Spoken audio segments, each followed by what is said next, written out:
kama mwali wa moto, tumaini langu linawaka. Karibu usikilize dondoo maalum ya ujumbe wa Kwaresma mwaka 2025, tukiangazia sura ya 3, imani na jubilei ya mwaka 2025. Kashfa ya unyanyasaji wa kijinsia dhidi ya watoto zimekuwa na athari kubwa na za kudumu kwa taasisi nyingi za kidini na familia. Kashfa za unyanyasaji wa kijinsia husababisha kupoteza uaminifu na kutathmini upya jukumu la mamlaka za kidini katika jamii. Athari za muda mrefu za kashfa za unyanyasaji wa kijinsia zinaonekana sio tu ndani ya jumuiya ya kikanisa, lakini pia ndani ya jamii kwa ujumla.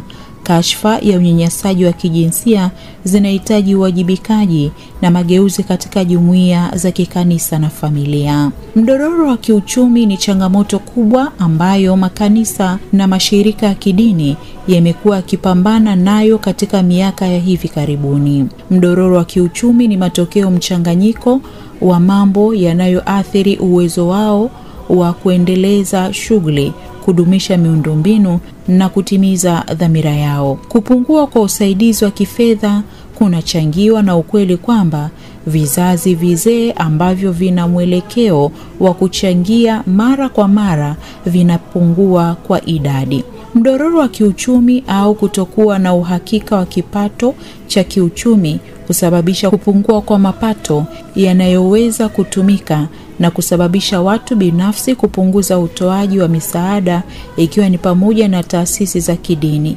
Taasisi za kidini zinakabiliwa na ushindani wa usaidizi wa hisani na mashirika mengine yasiyo ya kidini. Wafadhili wengi huja na shinikizo la kufuata mrengo usio wa kiimani. Utandawazi na vikundi vya unabii mamboleo.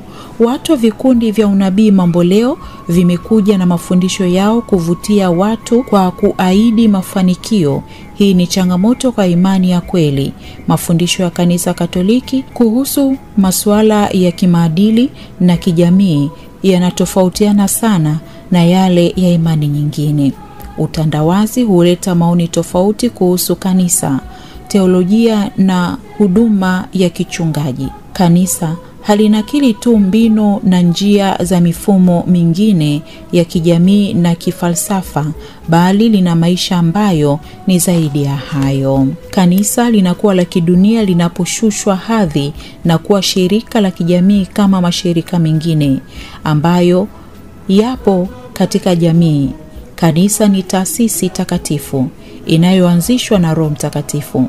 Kwa bahati mbaya, baadhi ya watu leo wanalichukulia kanisa kama shirika la lazima lenye manufaa kwa jamii tu, na jukumu lake linatathminiwa kulingana na manufaa yake ya kijamii pekee.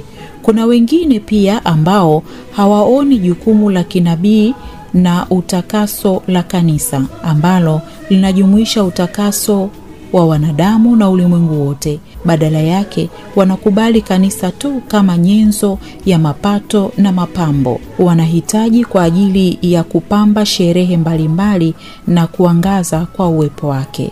Leo kuna mwelekeo wa jumla kwetu kulichukulia kanisa la kiulimwengu kama lenye manufaa zaidi kwa mahitaji ya kijamii ya kisasa. Pia kuna mwelekeo unaokuwa kwetu wa kuzoea mahubiri na mafundisho ya kanisa kwa mahitaji haya ya kijamii, haswa kwa mahitaji ya kijamii ambayo inafanya kazi kwa njia ya kibinadamu.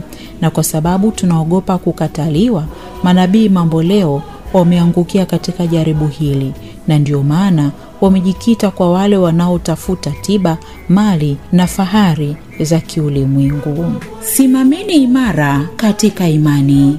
Ujumbe huu wa Kwaresma umeletwa kwako na Radio Maria Tanzania kwa kushirikiana na Baraza la Maaskofu Katoliki Tanzania, TEC.